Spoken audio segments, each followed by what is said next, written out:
నమస్కారం. ఇంగ్లీష్ నేర్చుకోవటం అంటే అదొక పెద్ద కష్టమైన పని అనుకుంటాం కదా, కానీ అదొక సరదా ఆటల్లా కూడా ఉండొచ్చు. ఈరోజు మనం సరిగ్గా అలాంటి ఒక పద్ధతి గురించి తెలుసుకోబోతున్నాం. రండి చూద్దాం. ఒక్కసారి ఆలోచించండి. కొత్తగా ఒక భాష నేర్చుకోవాలి అనగానే మనకేం గుర్తొస్తోంది? అవే బోరింగ్ పాఠాలు, కఠినమైన గ్రామర్ రూల్స్, పరీక్షల టెన్షన్ కదా. కానీ ఈ పద్ధతినంతా పక్కన పెట్టేసి నేర్చుకునే ప్రాసెస్నే ఒక ఆటలా మార్చేస్తే ఎలా ఉంటుంది? అయితే ఈ కేల్వికి ఒక అద్భుతమైన సమాధానం బ్లాసమ్స్ 5 అనే ఈ టెక్స్ట్ బుక్లో దొరుకుతుంది.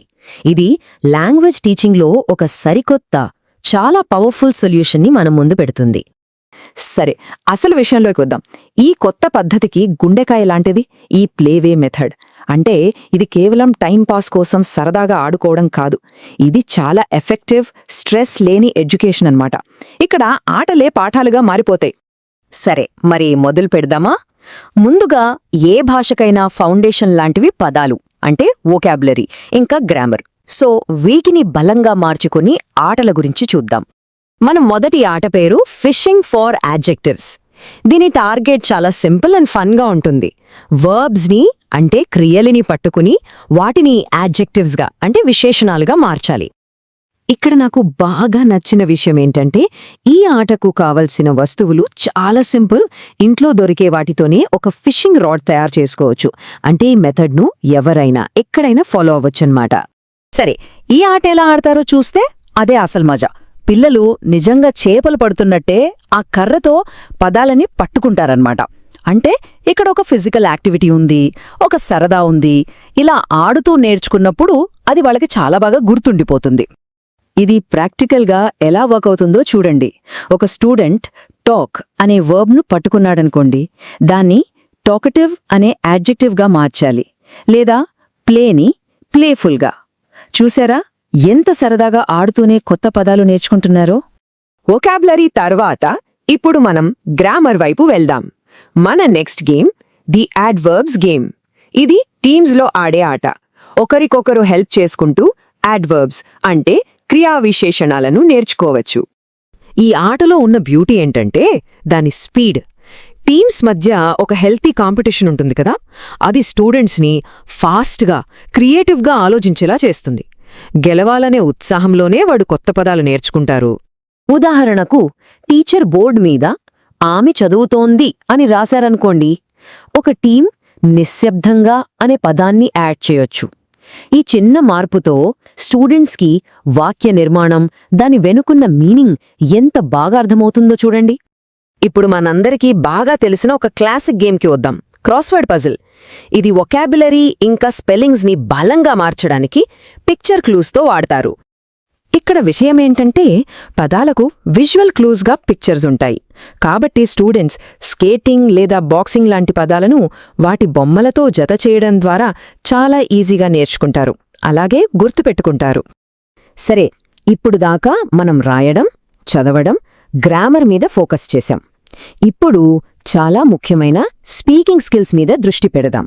ఎందుకంటే ఏ భాష అయినా ధైర్యంగా మాట్లాడటంలోనే ఉంది అసలు మ్యాటర్. ఈ ఆట రోల్ అండ్ రెస్పాండ్, క్వశ్చన్స్ అడగడం, ఆన్సర్స్ చెప్పడం, ఈ బేసిక్ స్కిల్ని ప్రాక్టీస్ చేయడానికి చాలా ఫన్గా డిజైన్ చేశారు. చూసారా మళ్ళీ ఎంత సింపుల్ ఐటమ్స్! ఒక డైస్, కొన్ని పూసలు, ఇంకా ప్రశ్నలు రాసి ఉన్న ఒక చార్ట్. క్లాస్ రూంలో చాలా సులభంగా సెటప్ చేయగల గేమ్ ఇది. ఇది ఒకరి తర్వాత ఒకరు ఆడే ఆట కాబట్టి ప్రతి స్టూడెంట్కి మాట్లాడే అవకాశం వస్తుంది. పాచిక వేయడం, ప్రశ్న అడగడం, సమాధానం చెప్పడం, ఈ మొత్తం ప్రాసెస్లో కాన్వర్సేషన్ అనేది చాలా నేచురల్గా సాగిపోతుంది. ఈ ఆటలో వచ్చే సంభాషణలు చాలా సింపుల్గా ఉంటాయి. ఫర్ ఎగ్జాంపుల్, నీ దగ్గర డిక్షనరీ ఉందా లాంటివి. కానీ ఇలాంటి చిన్న చిన్న సంభాషణలే రోజూ ఇంగ్లీష్ మాట్లాడటానికి బలమైన పునాది వేస్తాయి, కాన్ఫిడెన్స్ను అద్భుతంగా పెంచుతాయి. ఇక మన చివరి ఆట పిక్ అండ్ సే. ఇది నలుగురిలో మాట్లాడాలంటే ఉండే భయాన్ని పోగొట్టి సెల్ఫ్ కాన్ఫిడెన్స్ను పెంచడంలో చాలా ఇంపార్టెంట్ రోల్ ప్లే చేస్తుంది. ఈ ఆటలో ఉన్న అసలైన మ్యాజిక్ ఏంటంటే స్టూడెంట్స్కి బాగా తెలిసిన, వాళ్లకి ఇష్టమైన టాపిక్స్ గురించి మాట్లాడే ఛాన్స్ ఇవ్వడం. నా స్కూల్, లేదా నా ఫ్రెండ్ లాంటి టాపిక్స్ మీద వాళ్ళు కంఫర్టబుల్గా ఫీల్ అవుతారు. దానివల్ల తప్పులు చేస్తామేమో అనే భయం లేకుండా ఫ్రీగా మాట్లాడగలరు. సరే, మనం ఇప్పటివరకు 5 డిఫరెంట్ వండర్ఫుల్ గేమ్స్ చూసాం. ఇప్పుడు వీటన్నిటినీ కలిపి చూస్తే ఈ టీచింగ్ మెథడ్ యొక్క ఓవరాల్ ఇంపాక్ట్ ఏంటో అర్థం చేసుకుందాం. సో కీ పాయింట్ ఇదే. ప్లేవే మెథడ్ అంటే కేవలం కొన్ని ఆటలు ఆడ్డం కాదు. ఇది ఒక ఫిలాసఫీ. ఇది స్ట్రెస్ని తీసేసి కాన్ఫిడెన్స్ నింపి ప్రతి ఒక్కరిని యాక్టివ్గా పార్టిసిపేట్ చేసేలా చేస్తుంది.